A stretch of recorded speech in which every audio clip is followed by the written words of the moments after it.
कीजिए ताकि उसमें सुरजापुरी भी शामिल हो, चाहे उसमें कुलिया भी शामिल हो, सैखड़ा भी, सबकी गिनती हो। जिस तरह से ओबीसी का मामला यही है कि एससी और एसटी की गिनती कर रहे हैं आप, धर्म के आधार पर गिनती कर रहे हैं, कोई उन्माद नहीं हुआ, तो कास्ट और सब कास्ट की गिनती करने में क्या दिक्कत है। और आज के दिन में चूंकि आपको मोबाइल ऐप से करने का प्रोग्राम है, तो डिजिटल इंडिया में तो मैं समझता हूं कि सरकार को कोई भार भी नहीं पड़ने जा रहा है। तो सरकार की नीयत, जब ये प्रधानमंत्री जी कहते हैं सबका साथ सबका विकास, तो सबकी हालत को जब आप तक नहीं जानेंगे तो सबके बारे में विकास का प्लान कैसे कर। नाजरीन, एसटीवी बिहार में एक बार फिर आप समूह का खैर मकदम है। नाजरीन, आपने सुना AIMIM बिहार सदर जनाब अख्तरुल ईमान को पूरे बिहार में से 10 पार्टियों में से 11 लोगों पर मुश्तमिल एक वफ्द को तश्कील दिया गया था। ये वफ्द वज़ीर आज़म नरेंद्र मोदी से मुलाकात की और ज़ाती जनगणना को लेकर खुसूसी मुलाकात में वफ्द के तमाम नेताओं ने ज़ाती सतह पर गिनती को लेकर जोर दिया, जिसमें सीमांचल की नुमाइंदगी करने वाले अमौर MLA AIMIM बिहार सदर जनाब अख्तरुल ईमान ने सीमांचल के कुल्हिया, शेरशाहबादी और सुरजापुरी का भी PM मोदी के सामने जिक्र किया।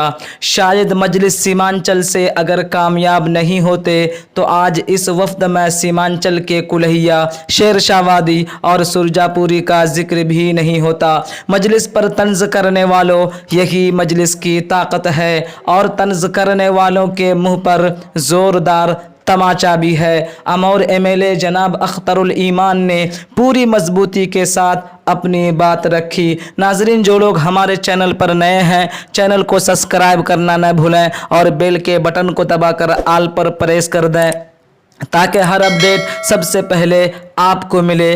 और पूरी वीडियो क्लिप देखिए कि अख्तरुल ईमान ने PM मोदी से मुलाकात करने के बाद क्या कहा। भारत में अब तक जनगणना नहीं हुई है जाति आधारित। जब आप जनगणना कर रहे हैं तो जनगणना की वजह यही है कि हम अपनी जनगणना को जानना चाहते हैं, हम वृद्धि रेट जानना चाहते हैं, क्या ग्रोथ हुआ, साथ ही उसके सामाजिक, उसके आर्थिक आकलन भी हमारे लिए है। तो जब हम पॉलिसी बनाएंगे और अलग अलग स्टेट में अलग अलग जो हम सब कास्ट को रिजर्वेशन भी दे रहे हैं, तो रिजर्वेशन का आधार क्या होगा। अगर 27% OBC को रिजर्वेशन है तो OBC में बहुत सारे कास्ट हैं, किनका क्या हिस्सा होगा, अलग कंपार्टमेंट भी उनका तय होना चाहिए। जिस तरह अभी हमारे सुरजापुरी को रिजर्वेशन दिया गया है, लेकिन उसकी सही तादाद सरकार के पास कोई आंकड़ा नहीं है। तो हम लोग कह रहे हैं कि भाई आप कीजिए ताकि उसमें सुरजापुरी भी शामिल हो, चाहे उसमें कुलिया भी शामिल हो, सैखड़ा भी, सबकी गिनती हो।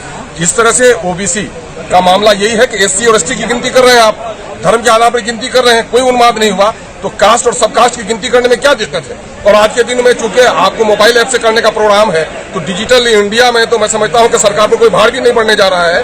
तो सरकार की नीयत, जब ये प्रधानमंत्री जी कहते हैं सबका साथ सबका विकास, तो सबकी हालत को जब आप तक नहीं जानेंगे तो सबके बारे में विकास का प्लान कैसे कर सकते हैं। जब तक पैथोलॉजिकल रिपोर्ट अच्छी नहीं आएगी, डॉक्टर दवा नहीं लिख सकता है। जब तक सेंसस में जाति आधारित जनगणना नहीं होगी, तब तक तमाम तक पिछड़े लोगों के लिए प्लान नहीं बनाया जा सकता है। हमारा आरक्षण के अलावा क्या क्या फायदे हो सकते हैं भाई, सवाल ये पैदा होता है कि उसका एजुकेशन क्या लेवल है, उसकी आर्थिक स्थिति क्या है, उसकी सामाजिक स्थिति क्या है।